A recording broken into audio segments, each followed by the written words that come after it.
Hola, estamos aquí en minuto 506 y el día de hoy nos vamos a salir un poco y vamos a ir más allá de los reels y vamos a tener un contenido un poquito más extenso porque es algo que tenemos que ver con profundidad, que es la parte de la campaña electoral que viene en vísperas. Y para hablar de eso traje a Daniel López, relacionista internacional.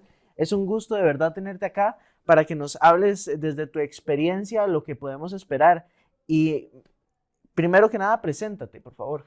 Bueno, gracias Ernesto, más bien muy amable por invitarme a usted a este primer espacio que está haciendo fuera de los Reels.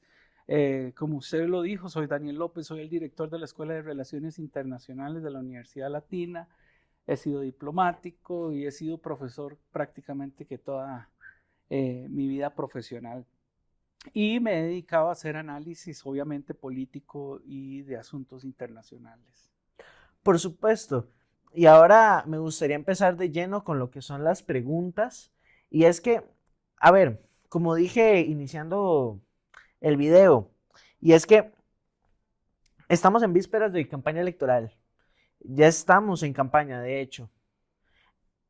Y es una campaña muy difícil la que está viviendo el país. ¿Cuál es el panorama actual que tenemos y qué es lo que podemos esperar en los próximos meses?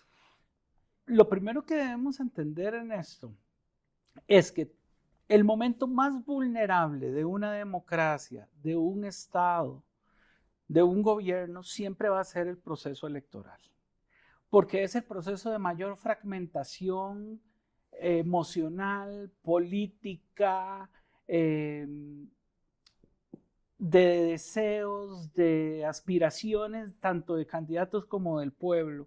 Y entonces es un momento en que se puede dar desde la peor pesadilla para un Estado como es una división y llegar hasta una guerra civil, o puede ser el momento en que se viva de verdad una fiesta electoral, que ha sido lo que tradicionalmente ha promulgado Costa Rica, que esto sea un proceso de fiesta y de celebración de la democracia costarricense. Sin embargo, en los últimos tiempos hemos notado que esa fiesta parece que se está volviendo álgida para algunos y quiere ser una continuidad de esa fiesta, de esa mentalidad que hemos tenido tradicional. Entonces podríamos decir que ¿por qué es un momento difícil? Bueno, porque estamos entre una disyuntiva entre el tradicionalismo que busca la estabilidad institucional, la alegría de la fiesta democrática y una nueva percepción de desconfianza, de no institucionalidad, y eso es lo que puede generar una polarización tal del país que puede ocasionar cualquier tipo de problemas que ojalá no se lleguen a. Claro, ¿y qué problema? Porque eso mismo que tú mencionas sobre la fragmentación, sobre todo el contraste que hay ahora, incluso entre el oficialismo y partidos que tal vez son más progresistas, esto va a poder llegar a afectar mucho en las elecciones. Por ejemplo, hablamos de un frente amplio contrastando con un pueblo soberano, una nueva república. ¿Qué nos podrías explicar? ¿Qué nos podrías manifestar sobre esta diferencia de partidos tan radical?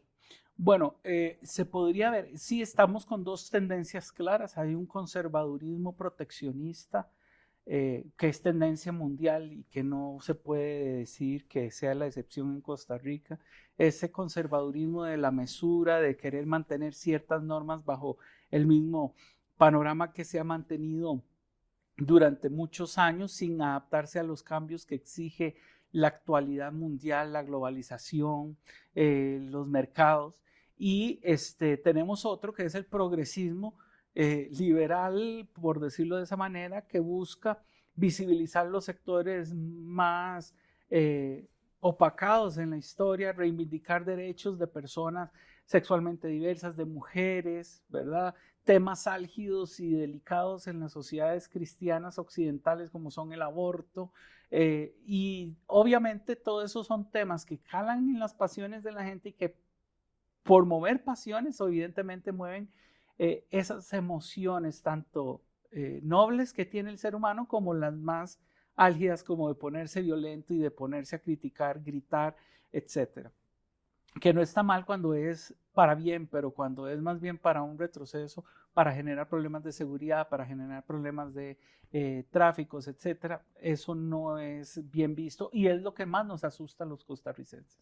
Claro, y es que esa parte que vos mencionás de mover pasiones me parece muy interesante porque va muy de la mano con lo que es el populismo, que partidos, como te mencioné anteriormente, Nueva República, que se mueve mucho por la religión, esa imagen de Fabricio Alvarado, evangélico, creyente, también por la parte de Pueblo Soberano, que ya viene de la mano con el chavismo, con el rodriguismo, comúnmente llamado, incluso partido como el Frente Amplio, que incluso podría decirse que tiene cierto populismo escondido a través de sus causas sociales, ¿verdad?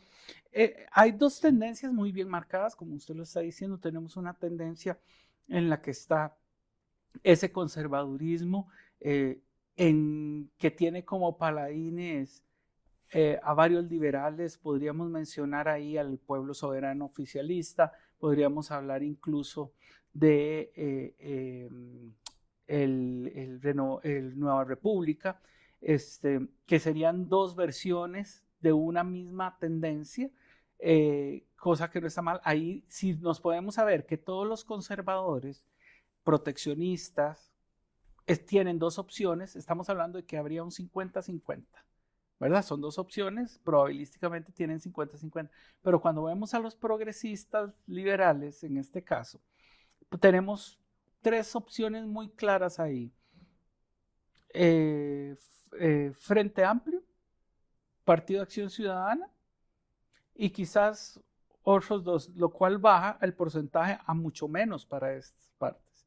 Los que se tienen que poner de acuerdo son los que están en contra de ese movimiento conservador, porque entonces al estar tan fragmentados hay más posibilidad de que se quiebre y que estos sean los que tengan más opciones para ganar. Estamos hablando 50% probabilidades contra 33, si fueran solo tres versiones. Entonces, eso lleva a que vemos claramente que el país está entre las personas que quieren ese progresismo, ¿verdad? Y los que quieren ese conservadurismo. Entonces, aquí viene una dialéctica, es decir, un debate entre la continuidad y el cambio.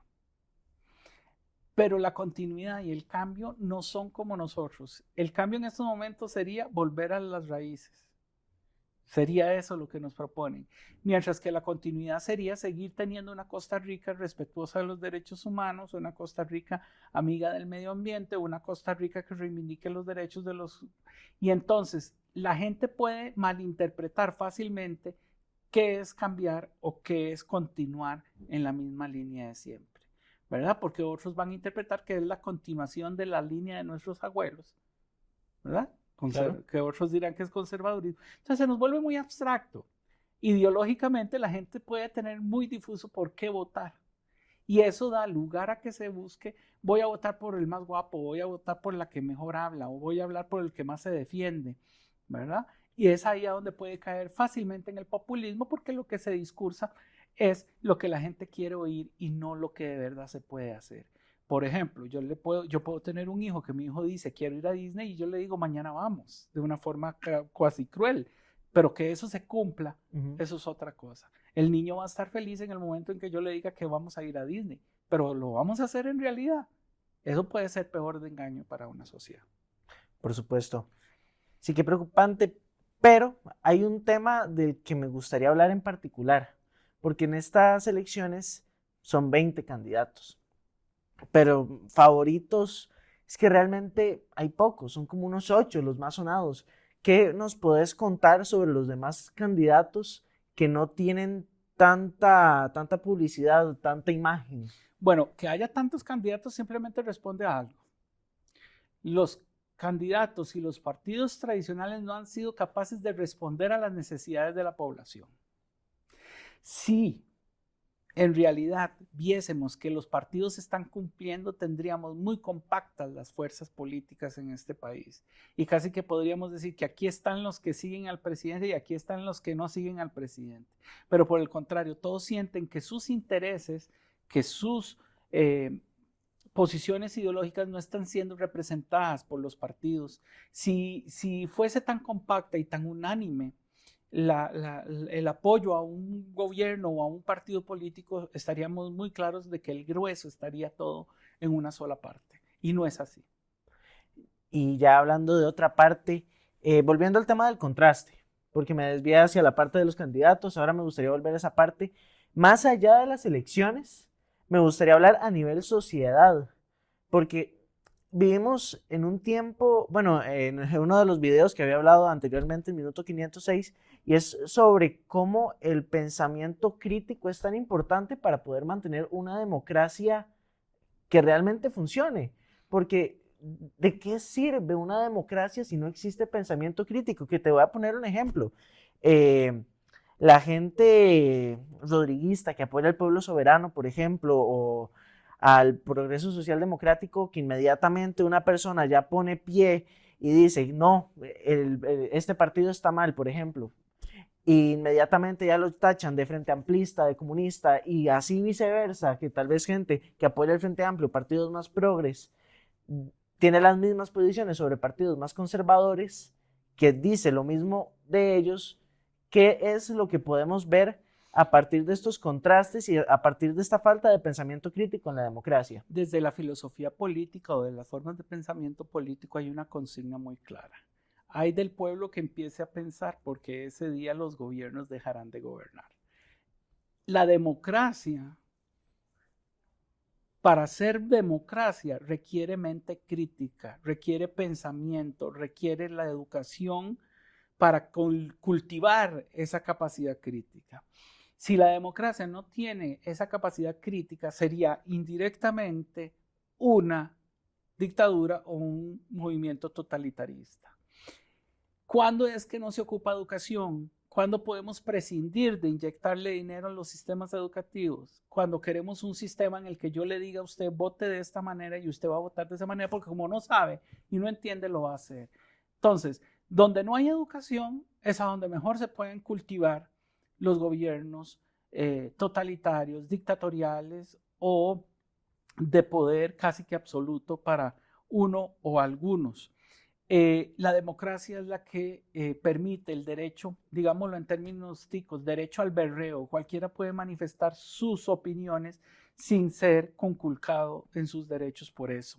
Es muy diferente en un gobierno o en una oligarquía donde usted, por solo manifestar adversión o no lo que dice quienes gobiernan, puede ser molestado de cualquier forma, incluso el acoso, que hoy en día podríamos hablar, puede ser acoso cibernético, puede ser el famoso doxeo que hablan ustedes hoy y que la palabra la aprendí hace unos meses gracias a estar interactuando con jóvenes. Claro. Y, ok, vos mencionás la parte de la educación, que sí es muy importante, pero ahora con la falta de inversión a educación pública que se ha hecho, ¿te parece que tal vez pudo haber sido con intenciones de formar un gobierno autoritario e incluso más allá una dictadura? Las intenciones del gobierno solo el gobierno las sabrá. Sin embargo, es claro, y la historia nos lo ha dicho, y aquí nos vamos a los libros, Ernesto, a mayor educación en un pueblo, más democracia. Los pueblos con menos educación y menos formación intelectual son los que han podido incubar mejor los gobiernos totalitaristas y las peores masacres y conflictos de pueblo, ¿verdad? Lastimosamente. Generalmente una dictadura cuesta mucho que se cultive en un pueblo educado, a menos que sea por la imposición y por el amedrentamiento. Y entonces esa imposición de un gobierno totalitario, lo primero que va a buscar o que ha buscado en la historia es destruir universidades, destruir escuelas y destruir colegios. Lo vimos en Chile, a quienes persiguieron durante la dictadura chilena, Universitarios. a quienes persiguieron en Argentina durante estudiantes, a quienes ha molestado más un gobierno como el de Donald Trump, a Harvard, a quienes molestan los universidades, porque las universidades son los connatos de seres pensantes, y al ser connatos de seres pensantes son incómodos para la voz popular. Por supuesto. Me gustaría hacerte una pregunta ahora que va con datos concretos sobre encuestas que se han realizado como predicciones, ¿verdad? De alguna manera sobre lo que va a pasar en las elecciones. Y es que muestra un sesgo muy particular en el cual dice que Laura Fernández, candidata de Partido Pueblo Soberano, y Fabricio Alvarado, candidato de Partido Nueva República, van a ser los dos que van a llegar a segunda ronda, aunque la gran mayoría de personas aún realmente no podrían responder estas encuestas porque no saben por quién votar todavía. ¿Qué pensás sobre esto? Bueno, primero que nada, la credibilidad en las encuestas. Eh, la encuesta como un instrumento de producción de información científica ha sido muy cuestionada a lo largo del tiempo. Casi que las primeras grandes encuestas que tenemos en Occidente fueron para cuestiones políticas. El primer mercadeo son las campañas políticas, ¿verdad? ¿Qué sucede con esto? Las encuestas, los sondeos permiten ver una tendencia, pero no quieren decir que son la realidad como tal. ¿Y por qué digo que no son la realidad como tal? Cuando vamos al 1994, cuando don José María Figueres estaba en campaña electoral, él no ganó ninguna sola encuesta.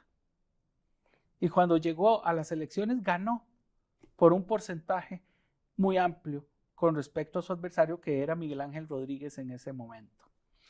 Después, cuando vemos a don Abel Pacheco, cuando gana en el año 2000, no iba en las encuestas, todo era para don Rolando Araya. Cuando vemos los dos gobiernos del PAC, el PAC nunca ganó en ninguna encuesta. Sí, ganó cierto. en las urnas, pero nunca ganó en ninguna encuesta. Ni nadie lo imaginaba en segunda ronda. Cuando llegan a la segunda ronda y ganan en sus gobiernos, incluso rompen una tradición que decía que el que ganaba la primera ronda generalmente gana la segunda ronda. En Costa Rica no se ha dado eso en segundas rondas. Generalmente el que empieza, con el PAC se dio de que el que llegó perdiendo en segunda ronda ganó la segunda ronda. Cuando vemos el caso del gobierno actual, este gobierno no estaba ni dentro de los cinco prospectos para ser presidente de la República, y llegó a la segunda ronda y se fue a la segunda ronda, se la llevó en la segunda ronda. Entonces, yo creo que una cosa es cuando nosotros hacemos un estudio, aplicamos un instrumento, también viene la cuestión de a quién se le aplica, cómo se escoge la muestra, ¿verdad? Porque si yo escojo la muestra y yo sé que el cantón de Punta Arenas es principalmente de este estilo, tendencia o criterios, y hago la encuesta con personas solo de Punta Arenas, muy probablemente voy a tener esa tendencia, pensamiento y partido político ganando. Entonces, es de mucho cuestionamiento, es cuestión científica, son tendencias, y como son tendencias no son ley natural. Hay que entenderlo. Que la tendencia sea que la gente esté robando no quiere decir que todos robamos, ¿verdad? No quiere decir que es la mayoría. Puede haber una percepción, pero no es la mayoría. Puede que muchas veces la percepción coincida. Eso es como quien dirían los ticos, una coincidencia, una chiripa, ¿verdad? Pero hay que tener claro, las encuestas son instrumentos de tendencia, no son la realidad, no evidencian la realidad como tal. Ahora, teniendo en cuenta este dato sobre que siempre es muy probable que uno de los que no están de favoritos lleguen más bien a segunda ronda, ¿qué candidato en particular vos ves y decís, este candidato va a llegar a segunda ronda? ¿O cuáles? Esto se podría, a ver, ahora sería como sacar una bolita de cristal, porque sería muy prematuro.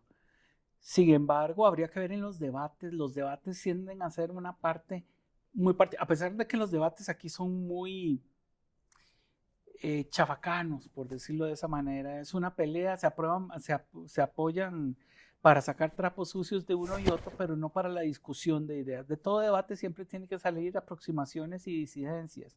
¿Cuáles son las aproximaciones? Son las que permiten decir, bueno, esto es lo que en realidad Costa Rica necesita. Entonces, después de varios debates, los candidatos lo que dicen, vean, factor común entre todo lo que se habló, esto es lo que Costa Rica necesita. Y la disidencia, yo no haría esto de esta manera, yo no haría esto de otra manera. Entonces ya cambia el modus operandi. Las aproximaciones nos permiten establecer hoja de ruta, mientras que la disidencia nos permite establecer metodologías de gobierno. Y si un candidato sabe hacer eso, ganó, porque va a llegar a tener un gobierno en el que sabe bien qué es lo que hay que trabajar y cómo lo debe de trabajar. El problema es que usted y yo sabemos que los debates nos los hacen como un circo romano, ¿eh? Vamos a ver quién le da más duro a quién. Como en la asamblea. Que es como un poco la asamblea. Sí. El debate no está siendo un debate para generar un producto, está siendo un debate solo para matados los unos a los otros, ¿verdad? ¿Quiénes podrían ser figuras que surjan ahí? El que venga y, primero que nada, contraste al oficialismo con su forma tan impositiva y tan agresiva, porque hay que decirlo, agresiva de atender, ¿verdad? El que pueda contrarrestar de una forma diferenciada es el que puede traer a mucha gente. Si tenemos que el gobierno actúa usando el color X con forma X y tono de voz X, pues quien logre con el tono de voz Y, con la forma de vestir Y, con el método Y, contrarrestar y dar buenas respuestas, pues ese va a ser.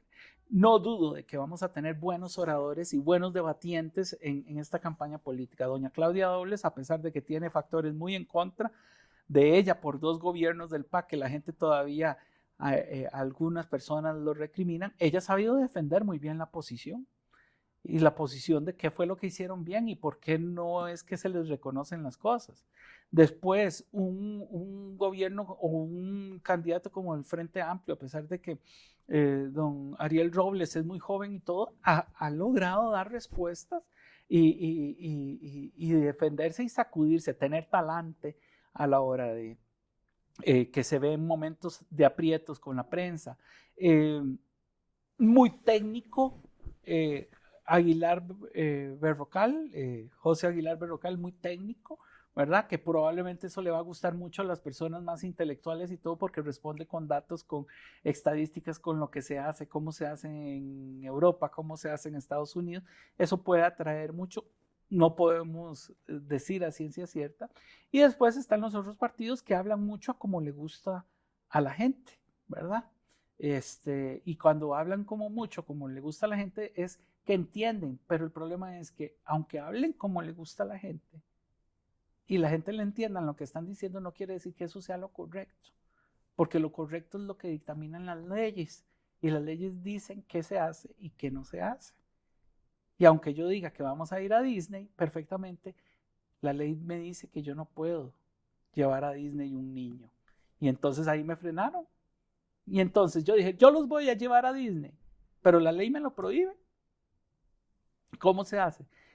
Se dialoga con los que hacen y modifican leyes. ¿Y quiénes son los que hacen y modifican leyes? La Asamblea Legislativa. Y entonces tendría que establecer un muy buen diálogo con la Asamblea Legislativa. No se puede gobernar por criterio propio. Entonces, mucho cuidado con eso. Yo creo que eso es lo que tenemos que internalizar. Por más que me digan que me aman, no necesariamente quiere decir que de verdad me aman. Claro. Por último, una preguntita para no quitarte más tiempo, porque desde hace mucho, ¿verdad? En Costa Rica no se vivía un momento tan tenso, tan incierto, porque realmente, bueno, yo como ciudadano joven, claro, únicamente 19 años, esta es la primera vez que vivo una campaña que realmente estoy metido de verdad, primera vez que voy a votar y todo. Y esto ya lo hablo desde un ámbito más personal. ¿Qué tan preocupante te parece que sea tan incierto el futuro de Costa Rica? Más que preocupante, Ernesto, creo que como ciudadano costarricense